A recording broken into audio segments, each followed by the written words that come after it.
Hi friends, good morning అండి. నేను food కోర్ట్కి వెళ్ళి నాకు నచ్చిన స్వీట్స్ని తీసుకున్నానండి. ఇగోండి చూడండి, జాంగ్రీ ఎంత ఉందో. తర్వాత అరిసి అండి, ఇగోండి అరిసి చూడండి ఎంత బాగుందో. ఇది ఐరన్ ఫుడ్ ఎక్కువగా ఉంటుందండి. ఇందులో ఐరన్, బెల్లం కంటెంట్ లేడీస్కి అయితే చాలా మంచిది. లేడీసే కాదు, జెంట్స్ ఎవరైనా తినొచ్చండి. బెల్లంతో తయారవుతుంది కాబట్టి ఐరన్ ఫుడ్. నెక్స్ట్ ఆడపిల్లలకి చాలా మంచిదండి. నడుము గట్రా చాలా బాగుంటుంది, బాగా పనిచేస్తుంది. నెక్స్ట్ ఇది మడత కాజా అంటారు కదండి, ఇదండి.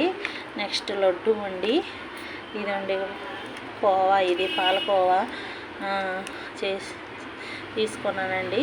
ఓకే ఫ్రెండ్స్, ఈ వీడియో కానీ మీకు నచ్చినట్లయితే లైక్ చేయండి, షేర్ చేయండి, సబ్స్క్రైబ్ చేయండి ఫ్రెండ్స్.